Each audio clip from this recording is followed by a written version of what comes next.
Okay. For those of you that don't know me, my name is Lissa Luna. And there, is that better?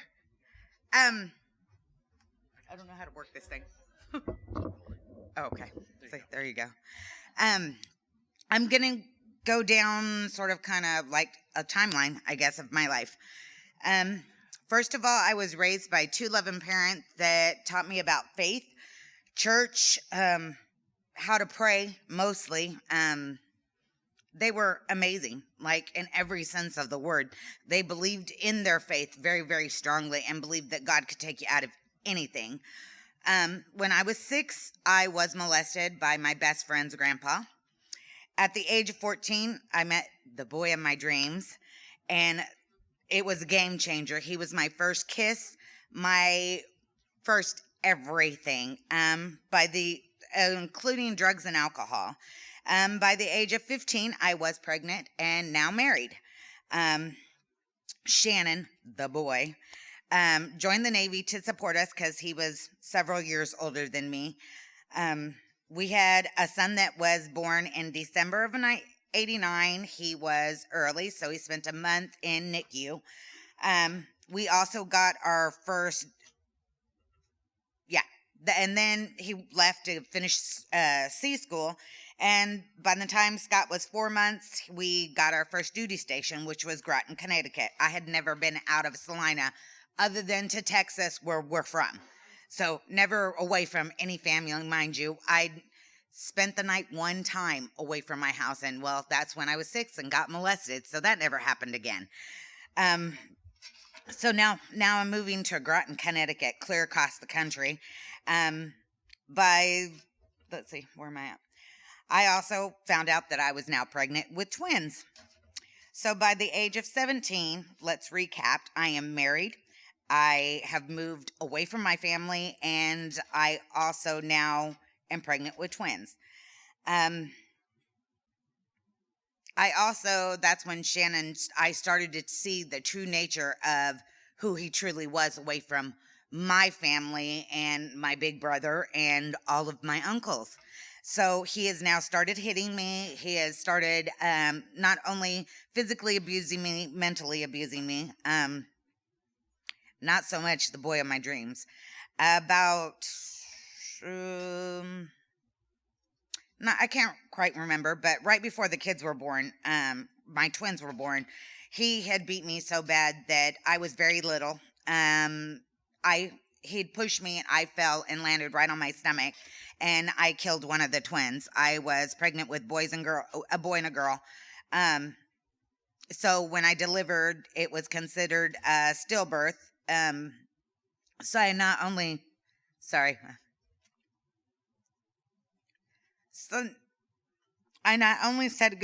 hello to my son, but I said goodbye in the same day. By this time, I was trying to figure out why God, when I was very faithful, gave me someone like this to love, and why I felt so compelled to be with this person. I was hurt and broken. I started to fill up with a lot of hate, and my faith started to shatter. Shannon also decided that he needed to introduce me to heroin at this point in time. And I gladly obliged anything to take my mind off of the way that we were living. He was a compulsive cheater who didn't hide it from anybody. So I fell like deeper and deeper in rage, and my heart just filled with more darkness. By 92, I was 19 and now divorced. I had 2 kids and a full-fledged addict. Heroin was my drug of choice. I came shortly after we got divorced. I stayed for a while to be, so that my kids could still have a father. But he wasn't really interested in, he was interested in controlling us and running us by fear, and not technically like taking him fishing or anything like that, So we moved back to Kansas. Then I met a drug dealer, another boy, and he was my salvation. He was going to be the sunshine to my darkness, I thought. And, well, ended up pregnant, had a miscarriage. He was also cheating around this time, so ended up in a fight. And, well, I won the fight, won the grand prize of 10 years, 5 years in prison, 5 years out. Lost my kids for a while there. My parents did take over my parental rights, along with Shannon and his new wife. Let's see. But, and this is about to sound really weird, but prison was the best thing that ever, I repeat, ever happened to me. I got clean from heroin. I went into all sorts of different programs. My favorite was Stop Violence. I would go to the schools of the high schoolers in around Topeka and explain my life. I got to tell my story, and I got to watch how the look of their faces of how the gang life isn't so gangly, because I didn't didn't receive one letter in the 5 years that I was in prison from one of my gang members. No one took care of me but me. So yeah, that was a highlight. But more than anything, I started to pray. I never thought that I would pray again, because at this point in time, I thought I hated God. Not angry. I thought I hated God. But no, I hated myself, and that's what I didn't understand. I got a GED. I earned a scholarship to college, so I started college while I was in prison. Come April 2000, I was released, and I'm very, very, very, very proud to say the last time I used drugs was April 2nd of 1996. So, mind you, you might want to hold that. I became an alcoholic after leaving prison. Why? Because I found another boy. And not proud of that, but, hey, it is what it is. So I walked my 5 years on paper and met another boy, and got 2 DUIs in less than a week. Lost my license for 16 years. I just recently got it back. Very proud of that. And let's see, what else? Decided that I wanted to get sober. So I was sober for, quite a while, actually. I met my husband in 2006 or 5. It's the end of 5 or beginning of 6. Can't remember. But we got married in January of 2007, shortly before working for Christy. I worked for Christy for 14 years. Let's see, in 2008, let me back up. I was sober until 2008 when my dad was murdered. My best friend, my biggest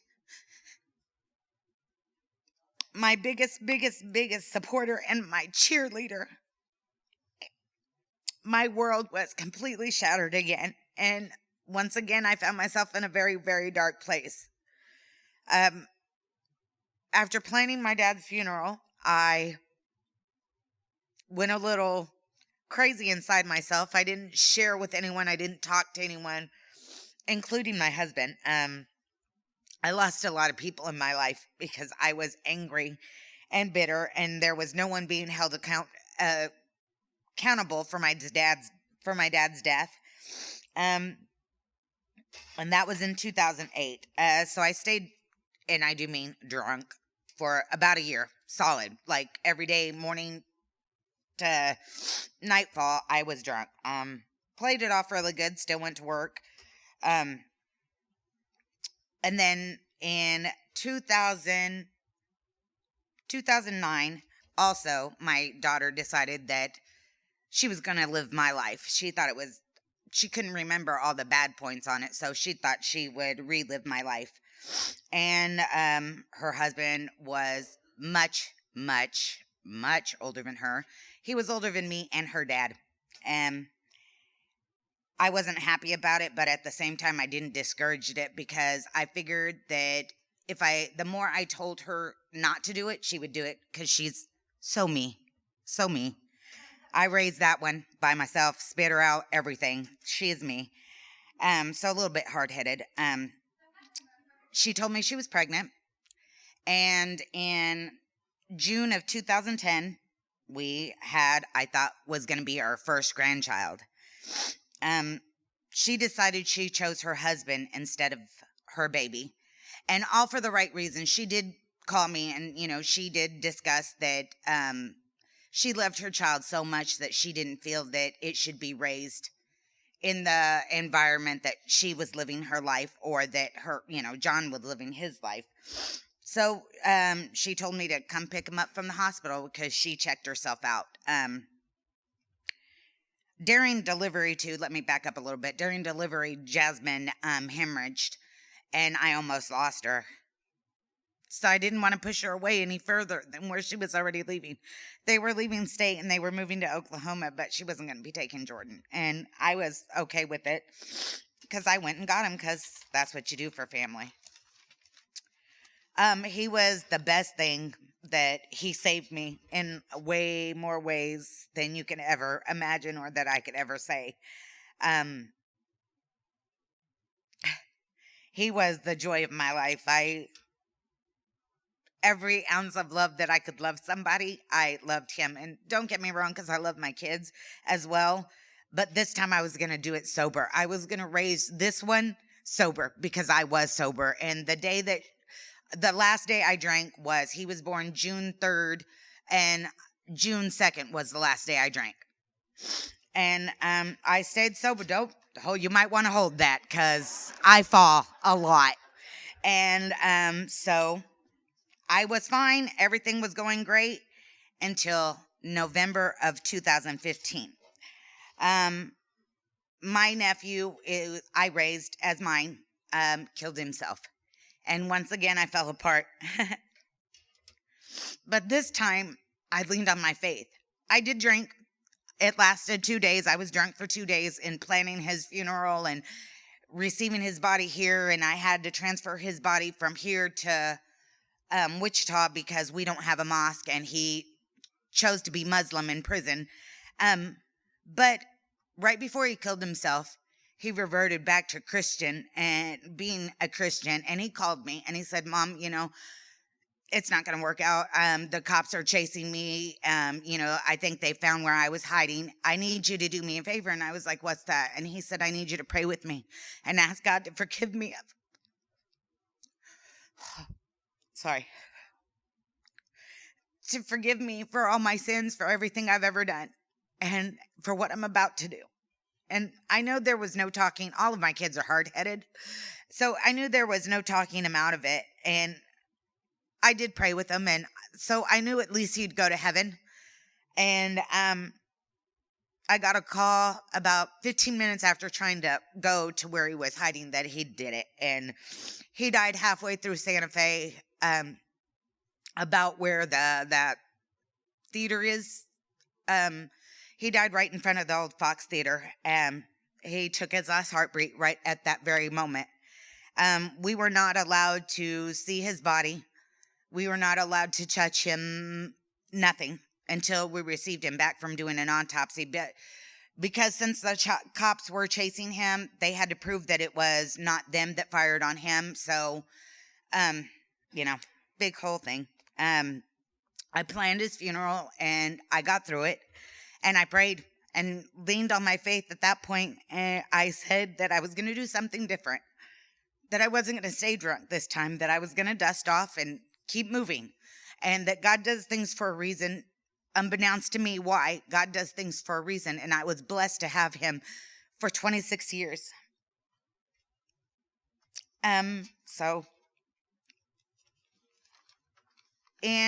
During all this time, I'd been fighting with Minneapolis to get my dad's case on his murder and all the 911 calls, all that. And they fought me. Well, in 2019, around I want to say June, around my son's birthday, so around June, they called me and they released everything to me. I finally, after 11 years, had all of my dad's record, the crime scene photos, everything. I also had saved up enough income taxes to hire a private investigator to start investigating my dad's case, and she has a lot of connections, and we have people now looking into my dad's case. This year for my birthday, I've been asking my mom and for quite a while to release my dad's ashes to me. I'd saved up enough money to buy my dad an urn and my grandkids and my kids all necklaces with my dad's ashes in it. And for my birthday, that's what she gave me, was half of my dad. And funny, I know this is about to sound so bizarre, but as soon as I got my dad in his urn and I, everything, and got all the grandkids, my dad was where he needed to be.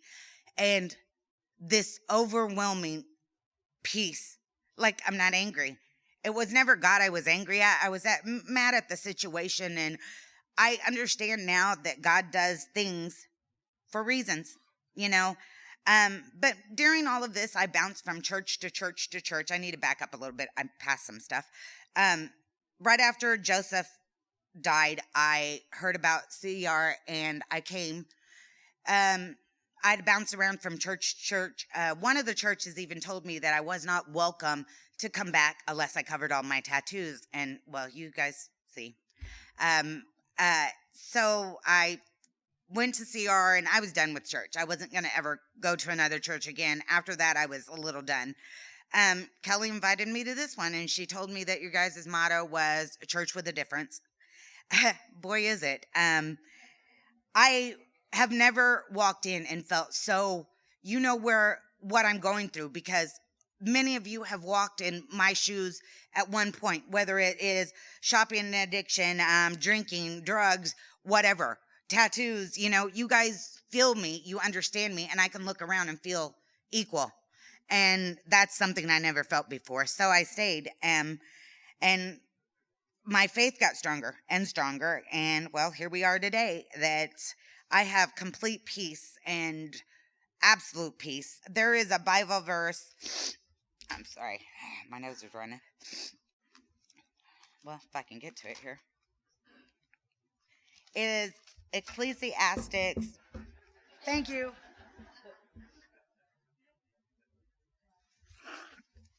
It is Ecclesiastes 3, 1 through 8.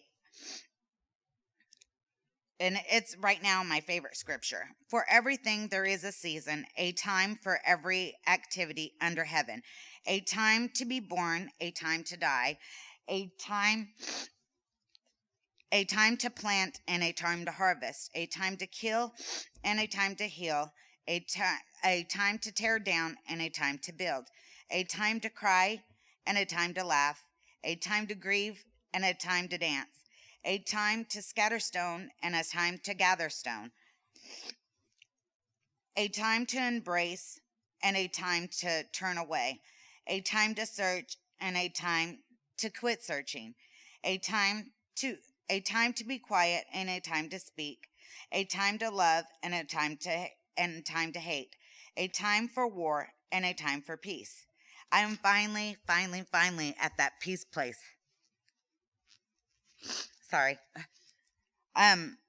It took me almost 12 years now to be okay with my dad's murder. Whether they find who did it and whether they find who not, it'll be in God's time. And that's throughout this whole journey.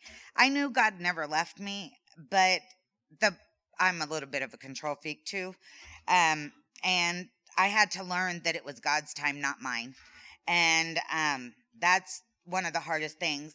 And I've decided to, this year, I want to be baptized. And I held that off for a really long time because I felt like I couldn't give myself completely to God because I couldn't heal past my dad's death. And I wasn't okay with God over my dad's death. But I am, and I really do want to be baptized this year because I finally realized that God has It doesn't seem like it in the moment of your darkness, but God does have a plan.